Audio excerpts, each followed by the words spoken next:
हमारे पास कोई दो स्केलर क्वांटिटी हैं, सपोज कीजिए phi1 और phi2, ये दो स्केलर क्वांटिटीज़ हैं। तो जो दो स्केलर क्वांटिटीज़ हैं इनका जो लाइन इंटीग्रल है इन दोनों क्वांटिटीज़ का, और इन जो क्वांटिटीज़ हैं इनके लाइन इंटीग्रल का जो सम है वो होगा आपके, जो यहाँ पर आपका जो पार्शियल है इन स्केलर क्वांटिटीज़ का और उनका भी डिफरेंस, उसके बाद उनका भी सरफेस इंटीग्रल, इन दोनों में रिलेशन बनाया हुआ है कि ये दोनों इक्वल होंगे। तो ये जो है चीज़ें, इसको हमें प्रूफ करना है इस स्टेटमेंट को, और इस स्टेटमेंट को हम लोग प्रूफ करने के बाद देखेंगे कि किस तरीके से ये स्टेटमेंट दोबारा से रीजनरेट हो जाएगी। तो देखिए, प्रूफ करने के लिए हम लोग क्या करेंगे, सबसे पहले इसका डायग्राम बना लेते हैं कि इसका डायग्राम कैसे बनेगा।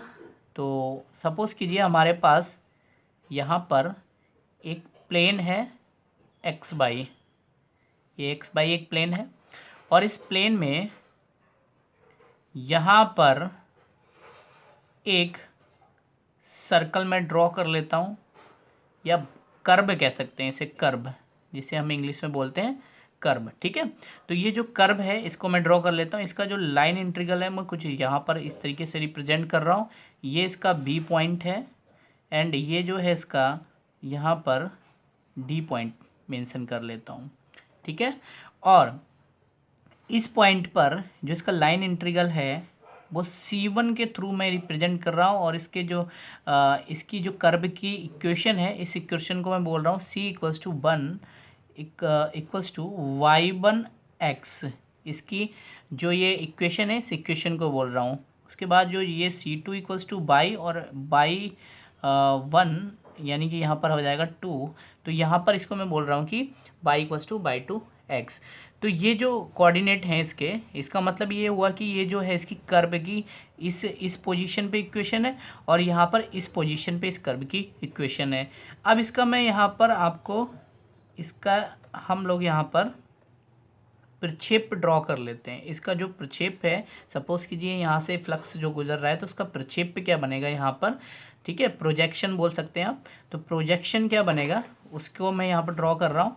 ये इसका ये पॉइंट है सपोज कीजिए, और ये इसका सी पॉइंट है यहाँ पर। ठीक है बच्चों, ये सी पॉइंट है, और ये जो पूरा लाइन इंटीग्रल है इसको मैं सी से रिप्रेजेंट कर दे रहा हूँ यहाँ पर। ये जो लाइन इंटीग्रल की फॉर्म है ये सर्कल की, और यहाँ से इस तरीके से पूरा डायग्राम को मैं फिनिश करता हूँ। तो कुछ नहीं करना है ज़्यादा, कुछ यहाँ पर इतना ही हमारे काम की चीज़ है, इसको हम यहाँ पर ड्रॉ कर लेते हैं। अब देखिए हमें कैसे इसे प्रूफ करना है उसको समझते हैं। तो हमारे पास जो स्टेटमेंट है कुछ इस तरीके से ये स्टेटमेंट दे रखी है। हमें कुछ नहीं करना है इसमें, सिंपली सबसे पहले मैं लिख लेता हूँ कि यहाँ पर जो हमें कर्व दिया है, इस कर्व में जो C1 पॉइंट है और C2 पॉइंट है, तो यहाँ C1 पर क्या है इसकी इक्वेशन कर्व की, और C2 पॉइंट पर क्या इक्वेशन है कर्व की। तो यहाँ पर मैं लिख लेता हूँ equation on C1 point, equation on C1 point. तो इक्वेशन ऑन C1 पॉइंट जो है वो है आपकी y=y1x। एंड बात करें अगर इक्वेशन ऑन C2 पॉइंट, इसकी बात करें तो यहाँ पर जो y है वो y2x है। ये आपकी कर्व की इक्वेशन है। ये जो कर्व की इक्वेशन मैंने आपको यहाँ पर बता दी है, ये पॉइंट C1 पर है और ये पॉइंट C2 पर है। ये कर्व की इक्वेशन है। अब इसको हम प्रूफ करना स्टार्ट करते हैं। तो प्रूफ करने के लिए सिंपली हम लोग क्या करेंगे, इसकी RHS साइड को लेते हैं। देखिए यहाँ पर मैं लिख लेता हूँ इसकी RHS साइड को। तो ये जो RHS साइड है हमारे पास वो है डबल इंटीग्रल और del phi 2 upon del x minus del phi 1 upon del by d x and d y. अब यहाँ पर देखिए d x and d y ही क्यों लिया गया है, क्योंकि ये जो प्रोजेक्शन है ये प्रोजेक्शन आपका एक्स एंड बाई एक्सिस पर ही है। यहाँ पर जेड एक्सिस की बात नहीं की है हमने, ठीक है। तो एक तरीके से आप बोल सकते हैं 2D डायमेंशन की बात कर रहे हैं हम लोग यहाँ पर। तो अभी देखिए हमने ये राइट हैंड साइड ले लिया, और राइट हैंड साइड में भी हमें जो पहले एक राइट जो क्वांटिटी है, ये वाली जो राइट क्वांटिटी है इसकी मैं बात कर रहा हूँ, ये जो राइट क्वांटिटी है इसको हम लोग यहाँ पर सॉल्व करेंगे। फिर उसके बाद इस लेफ्ट क्वांटिटी को सॉल्व करेंगे, फिर देखेंगे कि हमारी इक्वेशन क्या बन रही है। ठीक है बच्चों। तो अब देखिए मैं इस राइट क्वांटिटी को लिख लेता हूँ। सबसे पहले del five one upon del y, और डबल इंटीग्रल लगा देता हूँ यहाँ पर, ठीक है। और लास्ट में है आपका d x and d y. तो हमें फ़िलहाल यहाँ पर del five one upon del y को यहाँ पर सॉल्व करना है। तो इसको सॉल्व करना स्टार्ट करते हैं। तो इसका जो पहला इंटीग्रल है, इसकी लिमिट ले रहे हैं हम लोग। तो लिमिट में हम कहाँ जा रहे हैं, प्रोजेक्शन कहाँ से कहाँ तक है, पॉइंट ए से सी तक का प्रोजेक्शन है। तो यहाँ पर मैं जो लिमिट लगा रहा हूँ ए से सी तक की लिमिट लगा रहा हूँ। उसके बाद यहाँ पर जो सेकंड आपका इंटीग्रल है, यहाँ पर ये वाला इंटीग्रल का जो साइन है, तो इसके लिए मैं यहाँ पर लगा रहा हूँ, ब्रैकेट ले लेता हूँ और उसके बाद इसे सॉल्व करता हूँ। तो देखिए यहाँ पर जो सेकंड वाला आपका जो रियल प्रोजेक्शन है यहाँ पर, तो वो है आपका C1 पॉइंट से C2 की ओर, यानी Y1 से Y2 की ओर। यहाँ मैं फिर लिख देता हूँ पहले, C1 से C2 की ओर, यानी ये हो गया आपका प्रोजेक्शन। और del five one upon del y, इसके बाद डेल वाई को मैं अंदर लिख लेता हूँ, डी वाई को। उसके बाद ब्रैकेट के बाहर कर देता हूँ डी एक्स को, क्योंकि यहाँ पर हम डेल वाई की बात करें तो with respect to d y लेंगे हम लोग यहाँ पर, ठीक है। अब इसको सॉल्व करना स्टार्ट करते हैं। तो अगर मैं यहाँ पर सॉल्व करता हूँ इसको, अगर मैं यहाँ पर इसको सॉल्व करता हूँ, तो अब देखिए कैसे इसको मेरे को ड्रॉ करना है। तो यहाँ पर ये इंटीग्रेशन का साइन तो ऐसे का ऐसा ही रहेगा, ए टू सी, एंड इसको मैं सॉल्व करना स्टार्ट करता हूँ। तो यहाँ पर C1 की जो लिमिट थी वो कितनी थी, Y1। तो यहाँ पर मैं लिख रहा हूँ Y1 x, एंड यहाँ पर लिख रहा हूँ Y2 x। उसके बाद del phi one upon del y d y और डी एक्स, ये हो गई कहानी, ठीक है। और अब मैं इसको थोड़ा यहाँ पर लिख रहा हूँ, इस तरीके से इस प्रोजेक्शन को मैं आगे बढ़ा रहा हूँ। और जो ये पॉइंट है ना आपका, ये हमेशा यहाँ पर आता रहेगा, ये वाला पॉइंट, ठीक है। ये जो पार्ट है अभी ये जो चल रहा है, ये लेफ्ट हैंड साइड में हमेशा चलता रहेगा। अब इसे आगे सॉल्व करने के लिए क्या करेंगे, देखिए सबसे पहली बात तो मैं आपको बताऊँ, ये जो इसकी लेफ्ट हैंड साइड चल रही थी यहाँ पर, ये तो हमेशा चलती ही रहेगी, ठीक है। तो मैं इसे इक्वल करके लिख देता हूँ। तो अब यहाँ पर देखिए ये जो चल रहा था पार्ट, इसको आगे सॉल्व करते हैं। इंटीग्रेशन ए टू सी, और ये चल रहा था आपका integration y1 x and y2 x del five one upon del by d y and d x. अब इसको सॉल्व करना स्टार्ट करते हैं। तो इंटीग्रेशन ए टू सी, अब मुझे क्या करना है, इस फाइव वन की वैल्यू निकालनी है, तो मतलब इसका इंटीग्रेशन करना है। तो इंटीग्रेशन जो होगा इसका, वो जो आएगा वो होगा, देखिए five one x comma by, और इसकी जो लिमिट चल रही थी y1 x and y2 x, और बाहर से आपका dx चलेगा, ये इस तरीके से, ठीक है। तो यहाँ पर जो 5-1 इसकी जो जैसे कि मैंने गॉस डाइवर्जन प्रमेय में भी आपको बताया था, कि जो गॉस डाइवर्जन थ्योरम थी उसमें भी बताया था कि इसका किस तरीके से इंटीग्रेशन करते हैं। तो जो इंटीग्रेशन करना था, देखिए इंटीग्रेशन जब किया हमने, तो इसका जो 5-1 स्केलर क्वांटिटी है, तो यहाँ पर रिप्रेजेंटेशन हो गई, और ये इसकी लोकेशन है एक्स वाई प्लेन पर, ठीक है। तो यहाँ पर ये क्या हो गई, एक्स एंड वाई इसकी लोकेशन हो गई। तो फिलहाल इसको अब आगे सॉल्व करते हैं। तो अब आगे कैसे सॉल्व करना है, इसकी हमें लिमिट को पुट करना है। तो अब जो लिमिट है, देखिए ये बाई एक्सिस को रिप्रेजेंट कर रही है ना, तो बाई एक्सिस में रखी जाएगी इसकी लिमिट को। तो हम लोग इसे कैसे रिप्रेजेंट करेंगे, देखिए 5-1 एक्स, पहली लिमिट क्या हो, अपर लिमिट रखी जाती है, तो बाई 2 रख दिया मैंने यहाँ पर, एंड माइनस 5-1, फिर सेकंड अपर लोअर लिमिट रखी जाती है, तो y1 रख दिया, और यहाँ पर ये देखिए dx आ गया, ठीक है। तो इस तरीके से हमने यहाँ पर कर लिया इसको। अब यहाँ पर देखिए अब कैसे सॉल्व करेंगे इसको। अब यहाँ पर देखिए ये तो हो गई रिप्रेजेंटेशन इसकी। अब हम लोग क्या करते हैं, इसको अलग अलग पार्ट को कर लेते हैं, यानी इंटीग्रेशन जो है, इस इंटीग्रेशन साइन को हम यहाँ पर लिख लेते हैं। देखिए equals to integration a to c और 5-1 x comma y2 dx minus integration a to c 1 x comma by 1 dx। तो ये पूरी रिप्रेजेंटेशन हो गई। अब हमें यहाँ पर देखिए प्रूफ क्या करना है। सबसे पहले मैं आपको बताता हूँ प्रूफ हमें करना है ये चीज़, यानी ये पार्ट लेके आना है और इस पार्ट को माइनस की टर्म में लेके आना है। ये माइनस की टर्म है तो इसका मतलब ये है कि हमें इसको भी माइनस बनाना पड़ेगा किसी भी तरीके से, पूरी क्वांटिटी को। तो इसको माइनस बनाने के लिए हम लोग क्या करेंगे, यहाँ पर एक प्रॉपर्टी का यूज़ करेंगे जो मैथमेटिक्स की प्रॉपर्टी है, जो इंटीग्रेशन में हमने पढ़ी थी। तो जो प्रॉपर्टी है कुछ इस तरीके से है, मैं लिख देता हूँ यहाँ पर, because a to b f x d x equals to, अगर मैं माइनस लेता हूँ तो जो लिमिट होती है वो उल्टी हो जाती है, यानी b से a हो जाएगी अब लिमिट, जो a से b थी, और बाकी फंक्शन जो है बिल्कुल सेम वही रहेगा। तो ये प्रॉपर्टी का हम लोग यहाँ पर यूज़ करेंगे। और केवल हमें जो प्रॉपर्टी यूज़ करनी है वो केवल और केवल यहाँ पर इस टर्म में ही इस प्रॉपर्टी को यूज़ करना है। तो फिलहाल मैं यहाँ पर यूज़ कर रहा हूँ इसका। तो अब देखिए मैं जब इस प्रॉपर्टी का यूज़ करूँगा, इस प्रॉपर्टी का, तो ये जो टर्म है वो किस तरीके से रिप्रेजेंट की जाएगी, देखिए माइनस की टर्म बन जाएगी ये। तो मैं यहाँ पे लिख रहा हूँ ए टू सी 5 1, देखिए ए टू सी थी यानी कि इसकी लिमिट तो चेंज हो जाएगी ना, तो यहाँ पर ए की जगह क्या हो जाएगा, सी आ जाएगा, यानी सी टू ए बन जाएगी ये। और ये हो जाएगा 5 1 x comma by 2 d x minus ये हो जाएगा ए टू सी, क्योंकि इसमें ही लिमिट हमने ये जो प्रॉपर्टी है इसका यूज़ किया है, बाकी इसमें तो प्रॉपर्टी का हमने यूज़ नहीं किया है। तो फिलहाल ए टू सी करेंगे यहाँ पर, और ये हो जाएगा 5 1 x comma by 1 d x. ये हो गई क्लियर कहानी।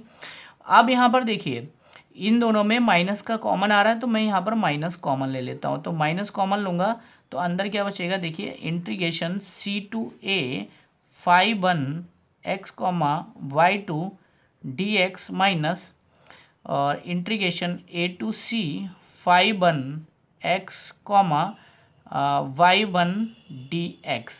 तो ये देखिए यहाँ पर ये रिप्रेजेंटेशन हो गई। अब यहाँ पर देखिए एक चीज़ मैं आपको समझाऊँ, यहाँ पे इन दोनों का माइनस चिन्ह मैंने बाहर ले लिया, तो यहाँ पर तो एक प्लस आ जाएगा, ठीक है, ये प्लस मैंने लगा दिया। अब यहाँ पर देखिए होगा क्या, यहाँ पर एक चीज़ समझने वाली ये है कि देखिए ए से सी से ए जा रही है लिमिट, फिर ए से सी जा रही है। अगर देखी जाए होल लिमिट की बात करें तो होल लिमिट जो है वो आपकी सी से फ्लो कर रही है सी तक, यानी सी से स्टार्ट हुई और सी तक ही जा रही है ना। तो क्या हम इसे ऐसे नहीं लिख सकते, माइनस क्लोज सरफेस, ठीक है, ये क्लोज सरफेस के लिए है और लाइन इंटीग्रल है ये, तो सी, केवल मैं इतना ही लिख रहा हूँ इसे, ठीक है।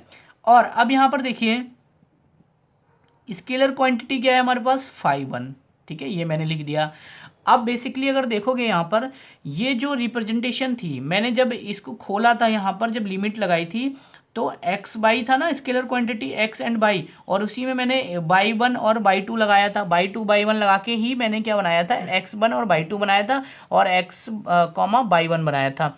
तो अगर मैं इसे फिर से क्लोज करूँ, यानी फिर से पॉइंट बनाऊं, तो यहाँ पर ये बाई 1 और बाई 2 की जगह पे क्या आ जाएगा, केवल बाई आ जाएगा। तो ये हो जाएगी x बाई, और लास्ट में क्या चल रहा है विद रिस्पेक्ट टू dx।